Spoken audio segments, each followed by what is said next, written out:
WhatsApp angle and welcome back to the channel.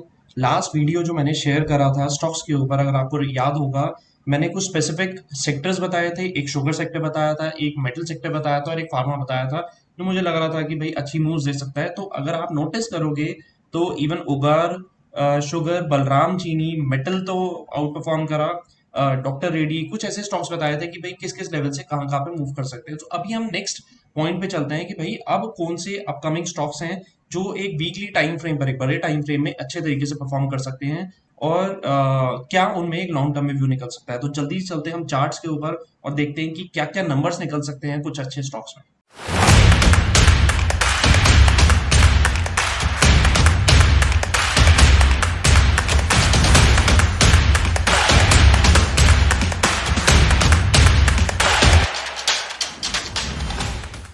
अभी आ गए हम वापस अपने चार्ट के ऊपर। अगर आप नोटिस करोगे तो सबसे पहला चार्ट मैंने H D F C bank का खोला हुआ है। तो H D F C is bank is basically the big bull of bank Nifty. अगर बैंक निफ्टी चलेगा, अगर H D F C bank चलेगा तो बैंक निफ्टी को वो ऑटोमेटिकली पुश करेगा और यहाँ से अपमूव आने के चांसेस होते हैं। H D F C bank ने अपना एक ट्रेंड को खराब कर रहा था काफी टाइम से, एक डाउन मूव चल रहा था, बट यस एक अपसाइड, एक एक रिट्रेसमेंट देता था, दोबारा वहां से नीचे आता था, फिर रिट्रेसमेंट देता था, दोबारा वहां से नीचे आता था। बट अभी यहाँ से ब्रेक करने की कोशिश कर रहा है। अभी यहाँ पर क्लैरिटी नहीं है कि ये ब्रेक कर रहा है, बट यस यहाँ से ब्रेक करने की कोशिश कर रहा है। ठीक है, किस वजह से? पहले तो एक पर्टिकुलर लेवल पर आने के बाद एक ट्रेंड लाइन को ब्रेक करने की कोशिश कर रहा है।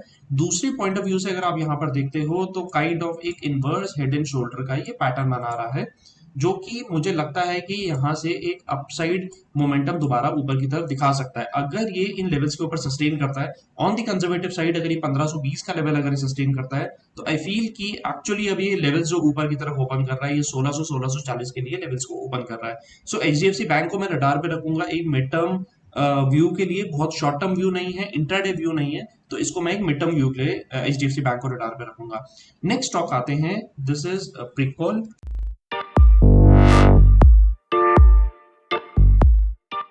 प्रीकॉल लिमिटेड का अगर आप एक एक लंबे टाइम का चार्ट देखो तो बड़े टाइम से ये एक अपमूव जोन में ही चल रहा है। रादर एक छोटा सा रिट्रेसमेंट देने के बाद और एक काइंड ऑफ एक डबल बॉटम पैटर्न बनाने के बाद ये अपने पैटर्न को वापसी ऊपर की तरफ लेकर के जा रहा है। ऊपर की तरफ जो एक्चुअली अभी इसमें एक रेजिस्टेंस जोन निकल रहा है, this is around 135 136 odd levels. But अगर ये किसी वजह से ये 135 36 का लेवल ब्रेक कर जाता है तो आई फील कि यहाँ से एटलीस्ट 30 से 35 पॉइंट्स की और मूव ऊपर की तरफ दिखा सकता है। But to be on the conservative side 136 का लेवल अगर ब्रेक करे, वहां पे जाके सस्टेन करे, तो ज्यादा बेटर होगा कि वो अपनी एक क्विक मूव जो ऊपर की तरफ दिखा पाएगा। तो प्रिकॉल एक नेक्स्ट स्टॉक है जिसको मैं रडार पे रखूंगा। इसके बाद एक और स्टॉक है,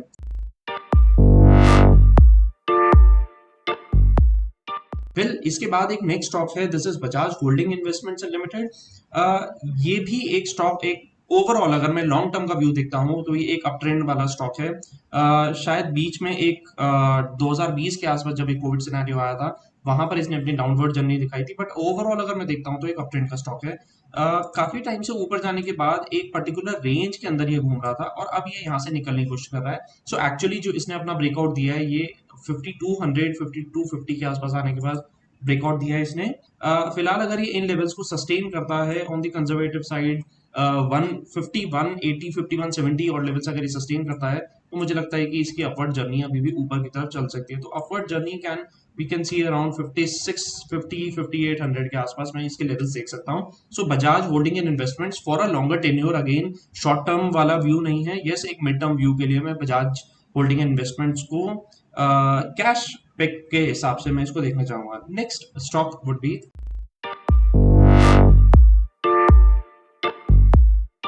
नेक्स्ट स्टॉक इज पेटीएम। वैसे तो इस स्टॉक के बारे में कहना बड़ा ही मुश्किल है, बिकॉज इसका जो एक्चुअल मूव आ रहा है ओवरऑल अभी ये मिड लॉन्ग टर्म में, तो ये काफी टाइम से ये डाउनवर्ड मूवी दिखा रहा है। इवन अगर आपको याद होगा, मैंने जब अपनी वीडियो बनाई थी पेटीएम के ऊपर और आईपीओ के बाद जब इस स्टॉक ने गिरना शुरू करा था, तो मैंने बताया था कि यहाँ से नीचे आ सकता है। बट यस, कुछ बाइंग लेवल्स आ रहे थे बीच में जो कि एक्चुअली प्रॉपर वे में नहीं चले और उसके बाद ये कंटिन्यूअसली ये स्टॉक यहाँ से डाउनफॉल में चल रहा है।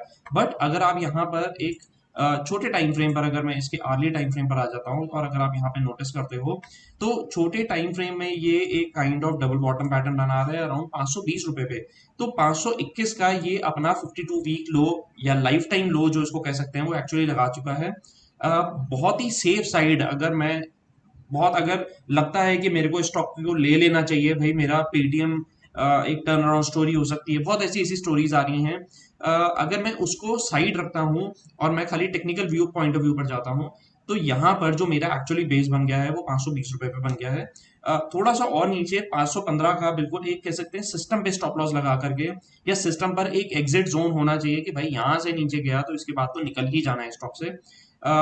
एक बेस बना रहा है, देर आर चांसेस कि ये यहाँ से ऊपर की तरफ अपनी एक जर्नी दिखा सके। प्लस अर्ली टाइम फ्रेम में एक छोटे टाइम फ्रेम में ये एक पोल एंड फ्लैग टाइप्स का पैटर्न बना रहा है which can actually break on the upside. तो मेरा जो बेस बन रहा है ये 518 520, बहुत ध्यान रखना है 518 520 का ब्रेक करे तो बिल्कुल स्ट्रिक्टली यहाँ से निकलना है। और अपसाइड जो मैं यहाँ पर देख रहा हूँ वो मुझे लगता है कि 616 640 तक की एक अपसाइड यहाँ पर दिखा सकता है शॉर्टर टेन्योर में। मैं बहुत लॉन्ग टर्म टर्न या बहुत लॉन्ग टेन्योर में इसके अंदर एक्सट्रीमली बुलिश तो मैं नहीं हूँ। So let's see with time इसको रिव्यू करते रहेंगे। Paytm would again be on my radar for the cash stock.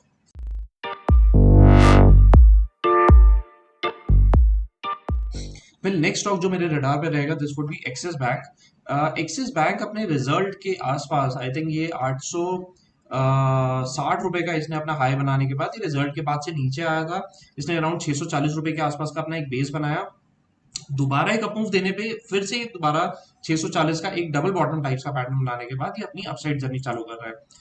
Yes axis bank का बेसिकली कह सकते हैं कि कोई शॉर्ट टर्म व्यू नहीं है, बट यस एक्सिस बैंक अगर ये 780 का लेवल ब्रेक कर जाता है, अभी ये 774 चल रहा है, 780 782 का लेवल अगर ब्रेक कर जाता है तो मुझे लगता है कि दोबारा ऊपर की तरफ जो इसकी अपसाइड जर्नी चालू हो सकती है दिस वुड बी फॉर 820 880 और लेवल्स के आसपास में इसको देखूंगा। अगेन कोई एफएनओ पिक नहीं है, ऑप्शंस पिक नहीं है, mid term to short term to mid term का एक व्यू के लिए इसको एक्सिस बैंक को भी रडार पे रखा जा सकता है। तो बैंकिंग में एचडीएफसी बैंक एंड एक्सिस, तो ये कुछ एक्चुअली स्टॉक्स रहेंगे मेरे रडार पे।